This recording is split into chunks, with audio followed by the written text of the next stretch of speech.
Alright, 10:01 here, entered on both. Here on my iPhone, you get this note here. We're checking availability and we'll let you know if we can complete your order. And out of curiosity, I went over to the sneakers app and it says pending, even though I registered through the actual Nike app and not the sneakers app. So the two are tied. We'll see. I guess at this point it's up to luck. Yep, didn't get either. 10:03, so only 3 minutes out from release. Not even gonna bother trying for different sizes just because there are a bunch of sneakers coming out this week. I figured I'd probably just splice this into a skip sneakers video, so hello to myself in the future. A few inches later. This video is definitely going to be all over the place, but I caught a restock of these things. The Jordan What the 4s, hopefully I block out my address there. But yeah, they were doing a restock on these. You see sizes are still available, but it does that thing where it glitches out. And somehow I kept spamming this add to bag, and before you know it, got that order confirmation, which is awesome. Follow Sneaker Twitter, and I saw the link on their page first, and that's where I referenced them. So low-key, not that I'm going viral, but getting a lot of replies here. If you guys don't follow me on Twitter, I'm on there, Dylan Likes Stuff, because Stuff Dylan Likes was taken. So I don't really use Twitter that much. I'm really just using it to keep up with some sneaker news and occasionally catch restocks like this one. So we'll check back in when these things come in, and wow, what an interesting time. Many tic-tacs later. Alright, so today's panning out to be a crazy one. It's 11:58, so a little bit after. I have an alarm to check sneakers again at noon, but if we go into sneakers real quick, so there was this Jordan Reserve that dropped at 11 a.m. and I was able to walk away with a few things. So I got the Jubilee 11s, I got the Fire Red 4s, I think that's it. Let me double check. That's everything. So I got these two down here. The PSGs were also part of that, as were the biohacks, but I already had those. But yeah, I hate the term, people saying that they cooked, but literally between these two pairs and the What the 4s, I literally cooked. All in my size, so it's going to be hard to determine what I keep and what I let go, because that's over $600 that I spent this morning on sneakers that I don't need. So I'll follow up and we'll see how this turns out. 298 frozen patties later. So it's a week later since that Jordan Reserve and I guess Nike Restock, and this is the first package to show up. I for some reason optimistically thought they'd all three come in the same box or show up at the same time, but the other two just had updated their shipping numbers today, so I don't expect to get them till the weekend or even next week. So came a little damaged, and you could see a glimpse of the box there. So I mean, if you're privy on sneakers, you'll understand what these are. I'm surprised that these didn't get stolen, if I'm being honest, just given what's going on in this day and age, but don't even need a knife. I'm just gonna undo this.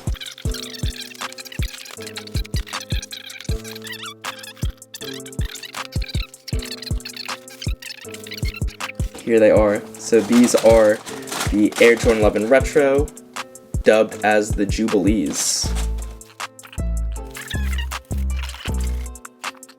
Very, very interesting sneaker. It's an interesting first take on these things because they're clean and I'm still on the fence about them. So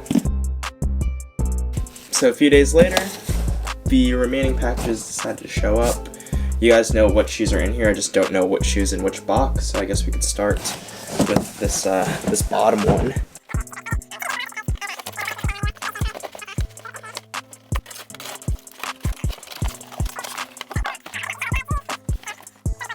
Take a look at this super yellow tag. So this happened to a few of my sneakers. It comes like this from the factory sometimes. I think it's the material they use combined with sort of the storage solution they provide.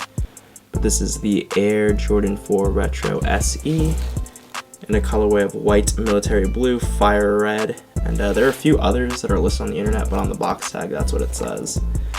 So as we all know, it's the What the Air Jordan 4s.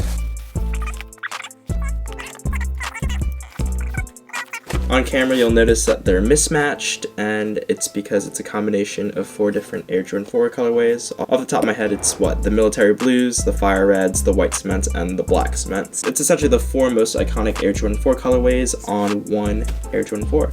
Extra set of black laces, which is cool. Always a nice touch to get extras like this. Let's unbox the other things, and then we could talk about both. Let's pull out this next package.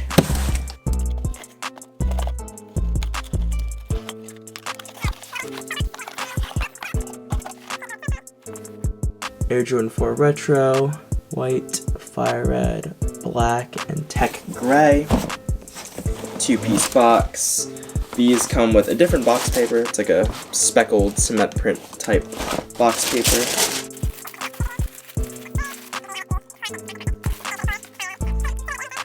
And here these things are with the true to the 1989 version Nike Air on the back tab. Wow, these are pretty nice. The leather quality on here is a bit different from my Parisian Germain 4s, but these are super clean. Super glad to have redeemed myself and finally got these things. So let's chat about both these sneakers right now. So we're actually going to chat about all three of these pairs now real quick, hit you with some fast facts. I figured it's not worth going too in depth on the materials and all that good stuff just because there are plenty of other YouTube videos out there. So definitely go check out some other content creators if you want to learn more about these pairs in depth. Starting chronologically as far as release goes, we could start with these What the 4s. So these released back in November of 2019, had a retail price of $200. Again, they are mismatched because they represent 4 popular Air Jordan 4 colorways. They even have details down to the classic Nike Air at the heel tags, and for what they are, they're actually pretty nice. It's crazy how the sneaker market evolves, because when these came out in November of 2019, nobody batted an eye at these things, and what I mean by that is that people didn't give these things a second look. They were sitting on shelves and nobody was really picking them up. I know for a fact that I wasn't going to spend $200 back when these came out, but with the rise of the Air Jordan 4, it seems that resale prices are starting to increase on these. The way the market stands right now, I could easily get $300 for these brand new, which is crazy to think, because people were saying that these were hitting outlets and stuff like that too, which is absolutely mind-boggling. I'm not sure of the fate of them in my collection because, I mean, I passed on them back in 2019, and now that there's sort of a 4 resurgence, my mind has changed on Air Jordan 4, so we're gonna have to see. But for what they are, the leather quality is pretty good. There's a nice tumble to it. It reminds me a lot of the Air Jordan 3 Mochas that I have.